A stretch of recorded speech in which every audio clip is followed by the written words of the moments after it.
You order a glass of milk, and the ladies are a bit suspicious. Is that milk? It is milk. Just cow's milk? For my tummy, to coat my tummy, because I have had an ulcer, and it was painful today, so I was like, Oh. yeah.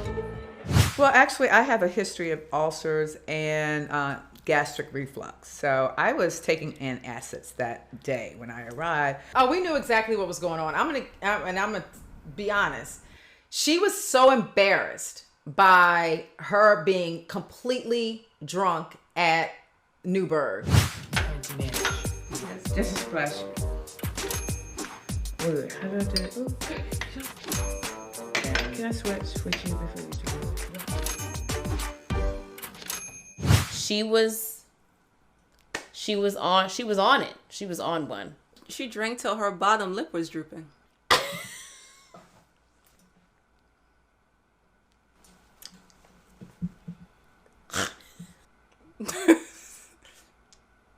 So she's making a point to not consume too much alcohol amongst the group because she knows that anything she says can essentially be used against her simply because Karen has had such a strong opinion about everybody else. Karen was like, you know what? I'm trying not to give you anything to use against me. Because I cannot control what's coming out of my mouth, and I can't have these girls telling whatever I say. So she decided she was going to make up a story that she has ulcers. Ulcers.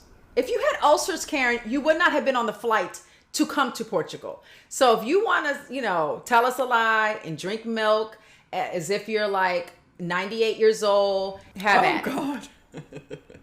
I don't have an MD, but because of my proximity to MDs, a la my parents, I have an honorary MD.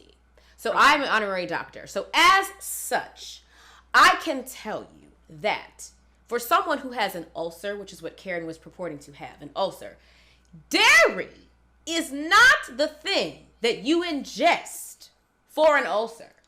So I was certainly giving her because girl, what? I mean, it's not my business, but if you have an ulcer, you're not drinking milk. That's not what you're doing. So it was a lot strange to me. A lot strange. Nothing gets past these ladies, and I don't know the real story with Karen, but these ladies will notice something unusual in an instant, and it's always really funny. I personally thought it was really weird that they were having issues about what it is that I would order. I was like, what is going on? I just wanted a glass of milk. So what's the big deal, Yeah, really weird. Honestly, Karen can drink milk. She can drink oil. She can drink from the Portuguese Ocean. I don't care. Drink what you want to drink because I don't care. Drink until you are exhausted. Drink it all. I don't care. You talked to Gizelle about her relationship with Jamal, and one of the things you ask is whether or not he's proud of her. Is he not proud of you? Oh, He is very much proud of me. Well, then a proud man is with his woman. Let's be clear. Giselle and I, we are hot and cold all the time. That's how our relationship has been. But at the end of the day, I want to see Giselle win. Okay? And so when a man does not show up in your community on your arm, I mean, what does that say? Why is he not here for you? Why do we not see him? Who would not be proud of this? Like, that's just the stupidest thing to ever think or say. But in retrospect, as I look back on it, I'm so happy I didn't have Jamal around Karen. I want her to win. She's tried at love several times and it's been disastrous. If she's going to put in the work, she needs a man that's going to be proud of her. It may have been difficult for her to receive, but I was coming from a good place. She deserves, honestly, every woman deserves the absolute best man. If he doesn't treat her well or is ashamed to be in public with her, is he proud of you? Why isn't he, adorning your arm around your friends and family in Potomac? That was a simple question, and it struck a chord with her. Well, this is something I've said to Gizelle to her face. I don't mind saying it here. If you were Gizelle, who, had things to say about everyone's relationship, would you bring your partner around everyone for everyone to have the same comments about them. So I seen her. That was kind of smart, but it was bad for me. Smart for you, bad for me. That's one of those smart for you, bad for me. But I get where the other women are coming from. Is like, oh, now you are in a relationship. Now you're with someone. Now you don't want us to have an opinion about them. Like, how is that fair? I was really taken aback by knowing that nobody else had really seen Jamal. I'm not that close to Gizelle, but Robyn, who is her best friend, why would she not have spent time around Gizelle's now boyfriend? That just seems like Gizelle is hiding her relationship a little bit, and doing so because she knows that she has thrown a lot of daggers at other people, and so she's being a little bit more guarded about what she says and who she introduces, because, you know, it's like a boomerang. That thing always comes right on back. I don't want to bring him around people that don't support me, don't love me, and that are truly like not wanting the best for me. Like, you know, I know Robyn loves me and wants the best for me. So like people like that, I don't have any problems with Jamal being around them. But Karen can kick rocks. She probably will never see Jamal. Were you surprised at the dinner too that Robyn a little bit backed you up in your argument about like where Jamal? Lo and behold, Robyn has a voice. But think about it. If you're in a relationship that you're happy about, Yes. like why wouldn't you share that with your friends when we share our men with each other? I mean, I totally understood where Karen was coming from, because it is something that you observe as a group. You know, we all see each other's spouses or partners at some point. And I also know, like, when you don't see our spouses, everyone wants to know, well, where are they? Where are they? You're expecting them to come. You know, even like Juan wasn't at the lake house, and it's like, well, where is he? So it's a valid question for sure. But sometimes I feel like, you know, coming from Karen, it's like it did not feel sincere. I doubled down on it or I backed it up, but it was more coming from a sincere place than Karen, where I felt she was being a little messy. What was so sad but funny at the same time was she wanted to prove to me that, you know, he's in her life, so she calls him. Is that your mom? Is that your mom? Is that your mom? What you doing? Yeah, that's not gonna satisfy me. I just want you to say hi to my friends. Hi. There's Robyn. Hi. There's Karen. Hey, Jamal. On the phone, and everybody goes, yay, Jamal, hey. I said, if y'all don't sit your ass down, that man is in the phone, and he's going to stay in the phone. Until we see him in Potomac with her, he's in the phone, and that's okay. If that's where Gizelle wants to keep Jamal in the phone, look, I'm cool with that. I just want her to know I care enough about her, even after all that we've been through, to, you know, shed some light, some girlfriend, you know, wisdom, and say, look, girl, this don't look good. She brought it up again, and I explained to Karen, but Karen is a little older, so she's a little slow, so I have to explain it again. Nor will I ever bring Jamal around people that I feel like are not for me.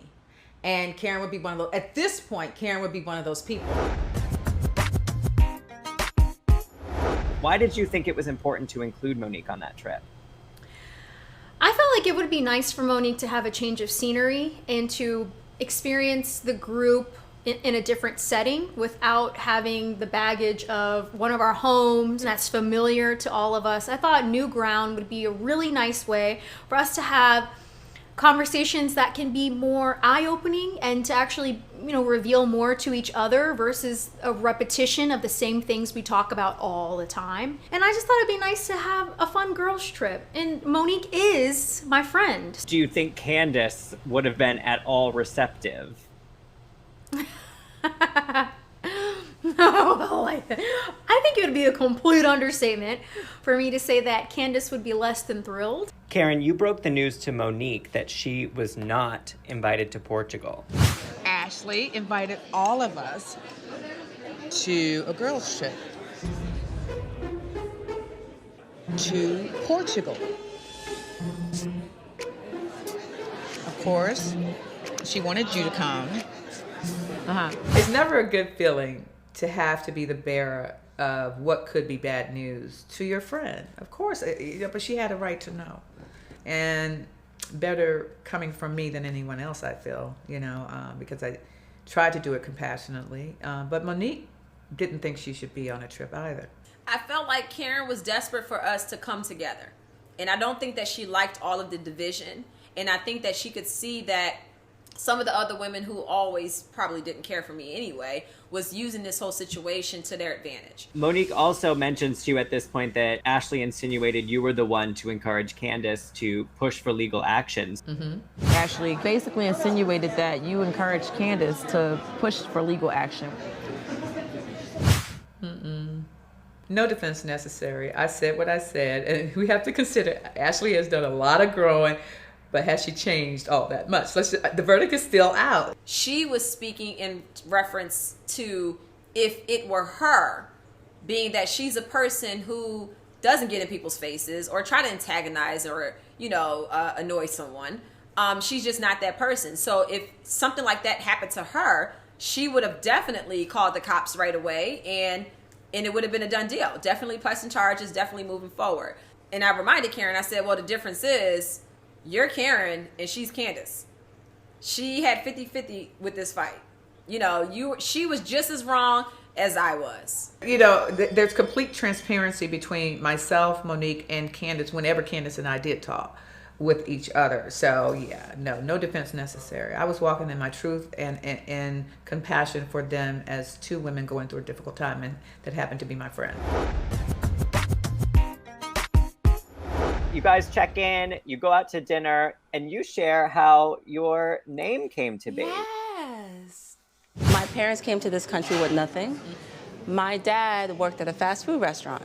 And one day he found out that he was being promoted to manager, and he was so happy that to thank this country for giving him the opportunity to be a manager, he named his second daughter after that restaurant. So are we saying that Wendy was named after Wendy's restaurant? See, sometimes I'm sitting in a scene and it just goes completely over my head. Okay, that's a beautiful story. As she's telling the story of how she got her name, in my mind, I think I saw the story play out before it was coming out of her mouth. And in my mind, I was saying, abort the story. Abort the story. Do not say you got named after freaking Wendy's, the restaurant. Not a good one. A fast food restaurant. I was like, please God, no. Please God, no. I feel like if you have to be named after any fast food restaurant, Wendy's is probably a good one. I don't know if you want to be named, Burger King or Checkers. Yeah, you want to be Taco Bell, because that was my dad's first job. I don't think that sounds as good. At least his job was at Wendy's. It worked out for everybody, including Wendy. A part of me that I feel as though a lot of the women didn't know is, I have the typical immigrant story. And my parents, like many immigrants, came to this country looking for a better life, not just for themselves, but for their family. And so part of that was going through different odd jobs. One of the jobs was working at a fast food restaurant. And for that job, my dad had worked himself through different positions in that job. He went from a cashier, but it was like the golden moment when he became a manager. But to them, it represents everything that America should be. Yes. And that is the land of opportunity, yes, and the land of hope, and the land of upward mobility. So when they see me and when they say my name, they recognize that they achieved a piece of the American dream. But I think that's just the great story of immigrants who come to America. Stuff like that is so important to them, where we take it for granted. But her father was so proud to have worked at Wendy's that he named his child after it. As Americans, we don't get it, which is kind of sad, but I appreciated it. Yeah. I feel like you deserve a discount at Wendy's. I do. Yes. Can we get some Frosties, Wendy? Yes. Candiace, where did your name come from? Oh, it's so funny you should ask. Okay. Oh, gosh. So my first name, Candiace, my middle name, Dominique. My mom loved Murphy Brown. And, of course, Murphy Brown is Candiace Bergen. Uh-huh. And she loved Dynasty, the soap Dominique Devereaux. Dominique Devereaux, yes. Yeah. Well, I don't know if you know that a lot of people who were born in the late 80s, I was born in 1988, a lot of us have the name Ashley. And a very popular soap opera during that time was Young and the Restless with Victor and Ashley. So that was where my name came from. It's nothing as sentimental as Wendy's. Gizelle is the name of a French ballet, and my mother, I guess whenever she was pregnant, she learned about the ballet, and she was like, oh, that's such a beautiful name. If I have a girl, she would be named Gizelle. And here I am. Do you have a story about where your name came from? No, I don't. I'm just Karen. It fits her perfectly. It fits her perfectly. She's such a Karen. I was named after Batman and Robin. What is happening here? Mama Bragg named her after Robin from Batman and Robin. My parents let my brother name me and named me Robin. So I could have been named Batman, but at least... Thank God. Thank God. Oh my gosh. I love that. Yes. Gizelle asks you about Michael and the status of your relationship. And at this point, you say you are 100% back in the marriage. Yes. I'm finally starting to feel better. I'm officially 100% back in my marriage. Oh, wow. 100%? But that was like in a month. You went from 60-40 to 100. Yeah. Why is Gizelle messing with anybody's relationship? She needs to take a broom to her front doorstep, I'm just saying. And focus on her relationship. Ashley and Michael have gone through a lot. It was humiliating, what she just went through. And enough is enough. And Gizelle, who are you to ask anybody, is what I'm thinking, about their relationships when we can't ever lay eyes on Jamal? I mean, we see you in pictures when you're adorning his arm in Atlanta, but he never adorns your arm in Potomac. I mean, he's like a myth. And I just think enough is enough beating up on Ashley about Michael. Stop already. So don't ask anything of Ashley that you're not willing to share about yourself, Gizelle. I actually feel like Gizelle came from a good place asking about my marriage, because she herself had been in a public relationship where her husband had cheated on her, and it was very, very public, and it was humiliating for her. So I feel like when she checked in on me, I felt like it was a genuine, how are things with Michael, really because of her own experience, and she knew just how difficult it was to be going through all of that in the public eye. We had, I think a month had gone by when we all saw the picture of him in the hotel with his boxers on. And I hope it came across to the viewers that we as a cast did not want to talk about Michael and this foolishness, because we had just been through Michael and last year. We didn't want to talk about it. Like, we were over Michael and his nonsense. But Michael keeps getting himself into trouble. We had kind of resorted to saying, well, it is what it is, and just letting it go. Like, that's for them. Yeah. That's their relationship, their marriage. So I felt like that was very fast. However, at this point, we're all like, look, Ashley, whatever you want to do within the confines of your marriage, have at it. Like, we can do nothing at this point but support her. Robyn, you actually come to Ashley's defense, even though she's blaming herself for a little bit of what happened in their relationship. I wasn't being the supportive wife that I had been. Were you giving up the poo-poo? No, I was not. I want you to stop taking responsibility and putting like the weight on you being a new mother and trying to navigate that. Like, he needs to support you, because this is something new that you're going through. Oh yeah, for sure. I mean, and I actually think this happens a lot with new moms. The husbands just get jealous that now the new mom is devoting all her attention to the baby, and they're feeling left out. And we all know men are very needy. So, it's just, but it's something like, you're a grown man. Like, first of all, this is not your first child. So he should have already known that this is kind of like what happens when you have a new child. But this is not something that a woman, a new mom, should ever blame herself for. That's something that the man needs to figure out how to suck it up and get through it. Clearly, Ashley and Michael have a different marriage from most. She shared that with us at the winery, before the fight. And so if Ashley feels that there is some blame in her particular relationship, that's Ashley's relationship. Listen, Robyn is so opinionated about, Ashley's situation. We just need to get her down the aisle. How about that? It's been 5 years. Let's get you down the aisle.